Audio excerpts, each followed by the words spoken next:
Students, to the Vikrant Ahuja Economics Made Easy class. Today I will starting a chapter aggregate demand and aggregate supply. It is one of the most important chapter in economics for ISC and CBSE class 12th. So let's begin this chapter.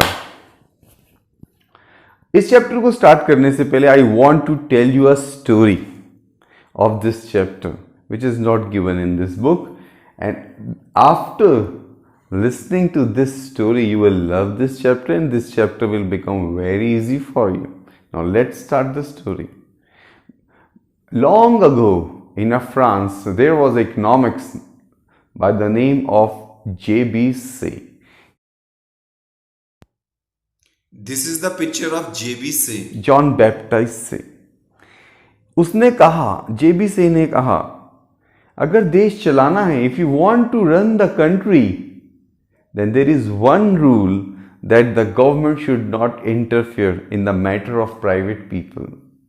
ऐसे सोचो कि ऐसा घर जहाँ पे बच्चे हैं लेकिन मम्मी पापा कुछ ना कहें, बच्चों को जो खाना है खाएं, जो बनाना है बनाएं, जो लाइफ में करना है करें. Independent economy should be there. आप भी फ्रीडम चाहते हो ना? आप भी चाहते हो कोई रोके ना, कोई टोके ना. इट्स माई लाइफ, मैं चाहे जैसे जीऊँ, यही चाहते हो ना तुम लोग भी? तो जेबी से ने बोला, if you want to run the country there should be no government interference. और देश के लोग, the people will automatically adjust what they want to do.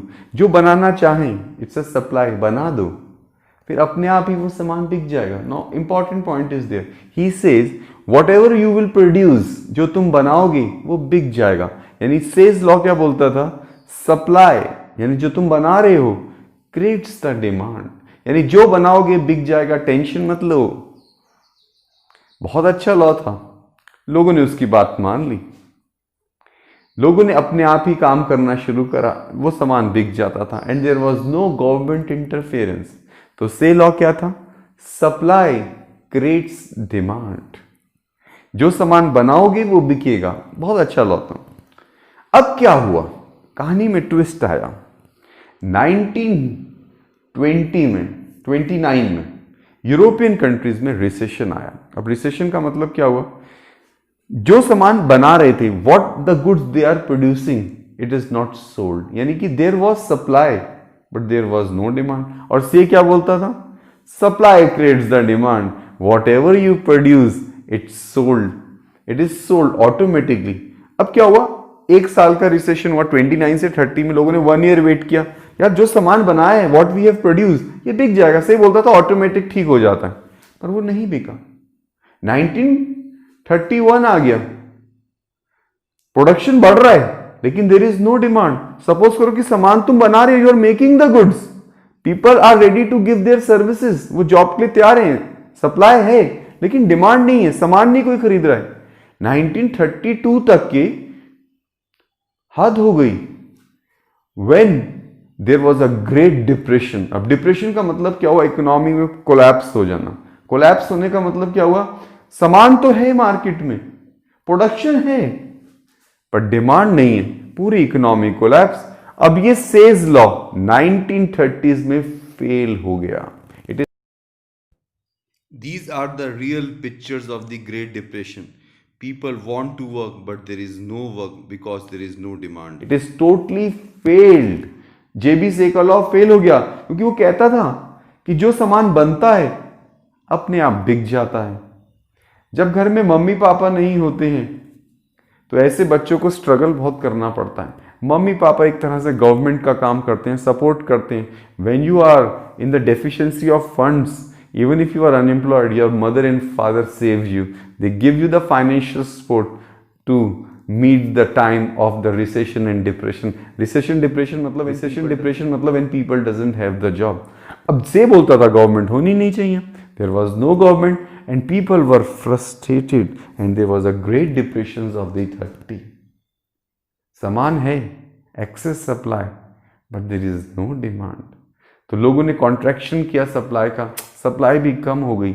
इसका मतलब जैसे for example your mother is making 5 chapatis for you and you're eating only 2, what your mother will do? She will again producing only 2 because you're eating 2. So when there is less demand, the supplier contract the output and there is unemployment. It is an involuntary unemployment. Now let me clear you the point. Involuntary unemployment means people are ready to work. Like your mother is ready to prepare food for you, but if you are not eating, there is no demand, your mother will not cook. So involuntary unemployment means people are ready to work. They have a capacity to work more, but due to the lack of demand, the outputs is reduced, it is shrinked, it is involuntary. You want to produce, but you're not producing because there is no demand.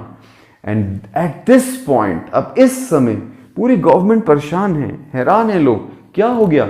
जेबी से तो बोलता था कि जो सामान बनाते हो वो बिक जाता है, अब क्यों नहीं बिक रहा है? अब ऐसी सिचुएशन में पूरी गवर्नमेंट, पूरी यूरोपियन कंट्रीज सब परेशान हैं, सब हैरान हैं कि अब करें क्या?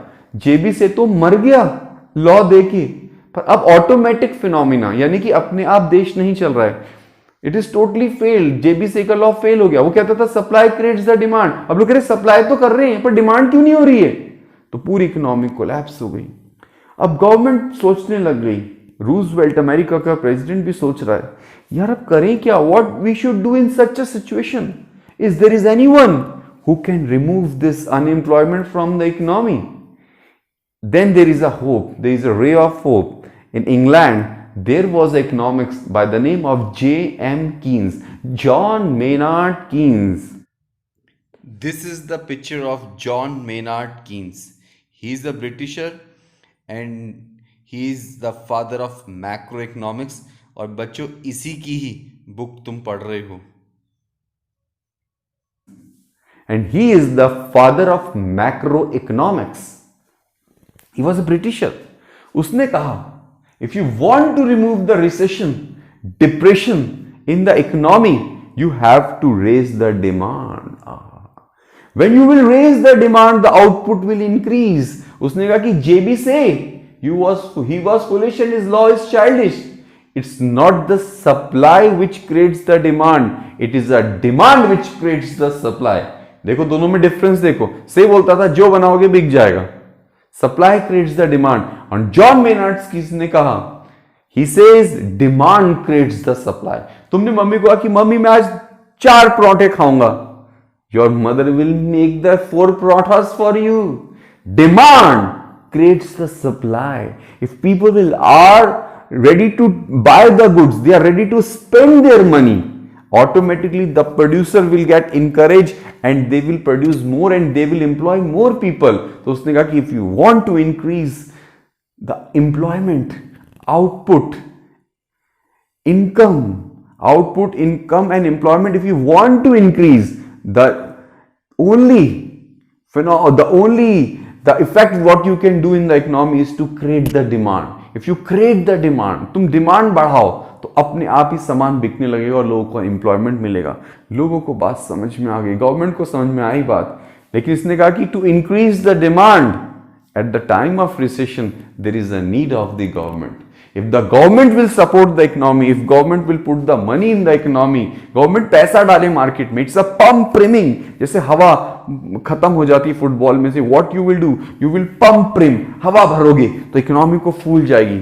इन्फ्लेट करो इकोनॉमी को, पैसे की डोजेस डालो, मार्केट में पैसा आए, लेकिन आएगा कहां से? गवर्नमेंट से। उसने कहा कि the biggest mistake what the economy is doing is that there is no government.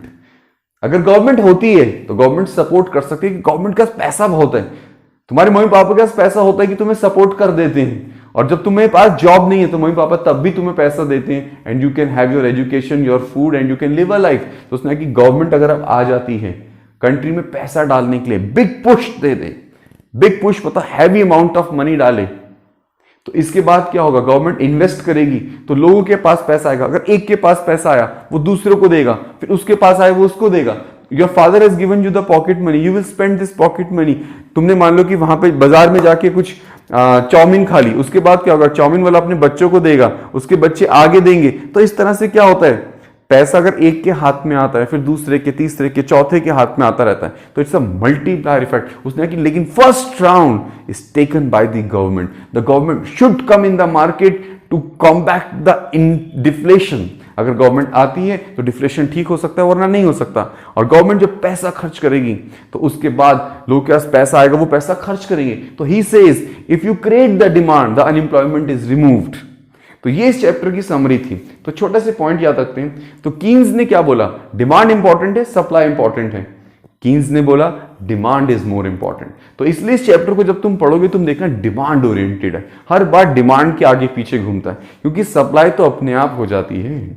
If there is a demand for you, तुम भी हीरो बन जाओगे। You will become the hero and the star अगर तुम्हारी डिमांड होती है। तो इस चैप्टर की छोटी सी समरी मैंने दी कि डिमांड ओरिएंटेड है, डिमांड को बढ़ाना है मार्केट में। तो डिमांड बढ़ेगी तो सप्लाई अपने आप बढ़ेगी। तो जॉन मेनार्ड कीन्स ने 1936 में बुक लिखी जिसका नाम था theory of income and employment, और यही बुक की समरी ये चैप्टर बन गया। तो जॉन मेनार्ड कीन्स ने डिप्रेशन के समय ये बुक लिखी थी जो आज तुम ये चैप्टर पढ़ने वाले हो। और now we will study the chapter in the detail in my next class. Thank you.